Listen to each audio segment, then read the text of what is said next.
Assalamualaikum. Hai Kak, gimana nih kabarnya?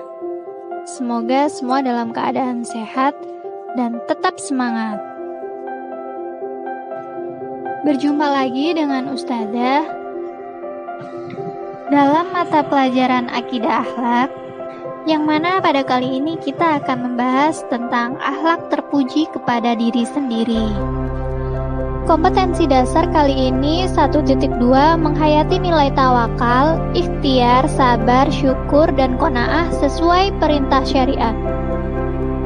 2.2 berperilaku tawakal, ikhtiar, sabar, syukur, dan qanaah sesuai perintah syariat. Dan 3.2 memahami pengertian, contoh, dan dampak positif sifat tawakal, ikhtiar, sabar, syukur, dan qanaah sesuai perintah syariat. Kemudian untuk tujuan pembelajaran kali ini, yang pertama, siswa dapat menjelaskan pengertian tawakal dan ikhtiar sesuai ketentuan Islam. Yang kedua, siswa dapat menunjukkan dalil tentang tawakal dan ikhtiar.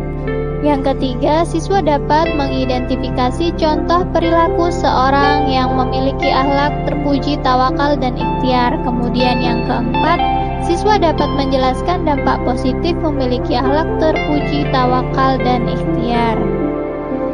Nah, sebelum Ustazah memaparkan materi lebih lanjut, marilah kita sama-sama membaca basmalah. Bismillahirrahmanirrahim. Kalian pasti sering mendengar istilah manusia hanya bisa berencana dan Allah Subhanahu wa Ta'ala yang memiliki keputusan. Kalimat tersebut sering kita dengar dari para motivator maupun orang lain. Tetapi memang seperti itu yang selalu terjadi. Kita sebagai orang yang beriman menyadari akan keharusan untuk berusaha, namun segala keputusan tetap harus diserahkan kepada Allah Subhanahu wa Ta'ala. Nah, pembelajaran kita kali ini kita akan mempelajari lebih dalam mengenai hal tersebut. Kita akan mempelajari perilaku-perilaku terpuji yang berkaitan dengan usaha dan kepasrahan kepada kehendak Allah, yaitu tentang tawakal, ikhtiar, syukur, sabar, dan qanaah.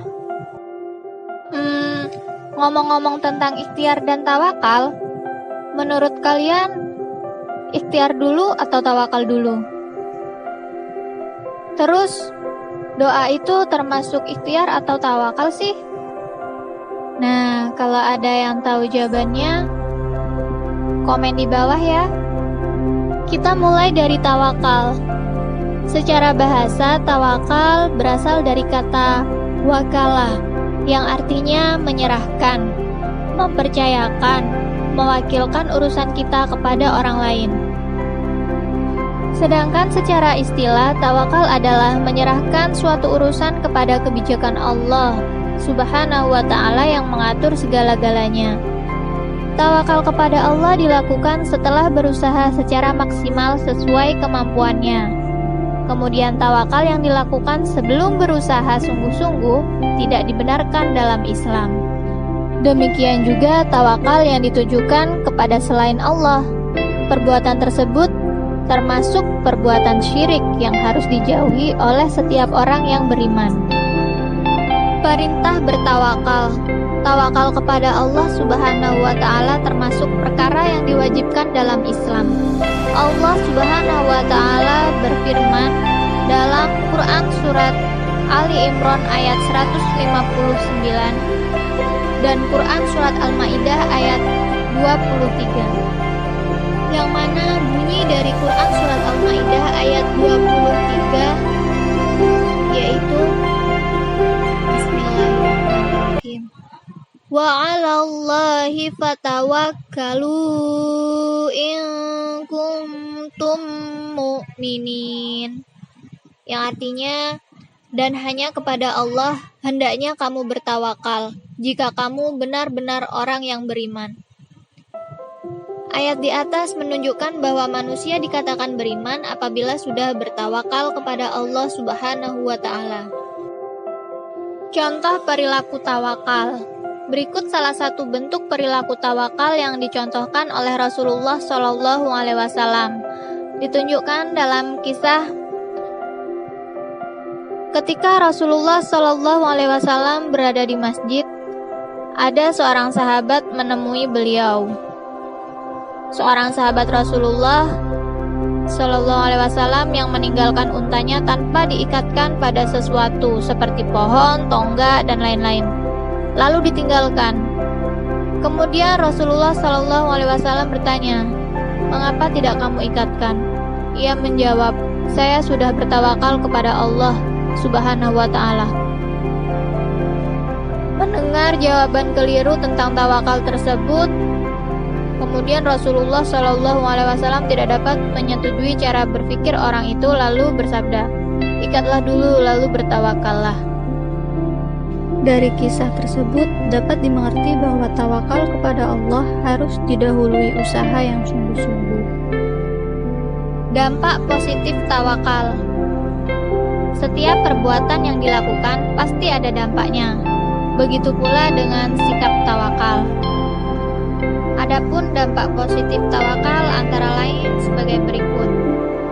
Yang pertama, memperoleh ketenangan jiwa karena merasa dekat dengan Allah Subhanahu wa Ta'ala yang mengatur segala-galanya. Yang kedua, memperoleh kepuasan batin karena keberhasilan usahanya mendapat ridha Allah Subhanahu wa Ta'ala.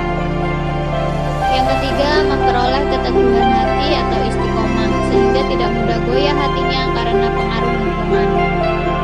Yang keempat, mengembangkan kesadaran akan kelemahan dirinya, mengakui kebesaran Allah Subhanahu wa Ta'ala yang mengatur segala-galanya.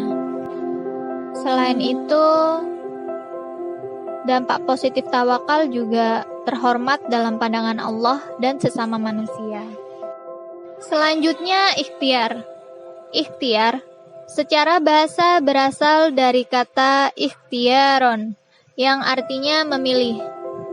Sedangkan secara istilah, ikhtiar adalah usaha sungguh-sungguh seorang hamba untuk memperoleh apa yang dikehendakinya. Orang yang berikhtiar berarti dia memilih suatu pekerjaan, kemudian dia melakukan pekerjaannya dengan sungguh-sungguh agar dapat berhasil dan sukses. Dalam kata lain, ikhtiar adalah berusaha untuk mencapai apa yang diinginkan, tidak berdiam diri dan berpangku tangan, apalagi lari dari kenyataan. Perintah untuk berikhtiar. Firman Allah Subhanahu wa Ta'ala dalam Al-Quran surat Al-Jumu'ah ayat 10 yang artinya, apabila telah ditunaikan sholat, maka bertebaranlah kamu di muka bumi dan carilah karunia Allah, dan ingatlah Allah banyak-banyak supaya kamu beruntung. Ayat di atas menunjukkan bahwa manusia diperintahkan secara tegas agar sehabis menunaikan sholat, dalam tanda kurung sholat Jumat, segera berusaha mencari rizki untuk keperluan diri dan keluarga. Hal ini menunjukkan bahwa manusia akan disukai oleh Allah Subhanahu wa Ta'ala bila bertawakal kepada Allah Subhanahu wa Ta'ala setelah melaksanakan usaha, yaitu ikhtiar. Contoh perilaku ikhtiar. Sebagai seorang muslim diwajibkan untuk senantiasa berikhtiar sekuat tenaga dan sekuat kemampuannya. Setelah dia berikhtiar, maka dia harus menyerahkan segala usahanya kepada Allah Subhanahu wa Ta'ala. Contoh-contoh ikhtiar yang kita temui dalam kehidupan sehari-hari banyak sekali karena Allah Subhanahu wa Ta'ala memberi kebebasan untuk manusia berikhtiar dengan syarat tidak melanggar syariat Allah. Di antara contoh perilaku membiasakan diri selalu berikhtiar antara lain giat dan bersemangat dalam berusaha, lalu tekun dalam melaksanakan tugas yang diamanahkan terhadap dirinya. Kemudian pandai memanfaatkan waktu senggangnya untuk hal-hal yang positif. Kemudian tidak mudah putus asa dalam menghadapi kesulitan. Jeli melihat peluang dan kreatif.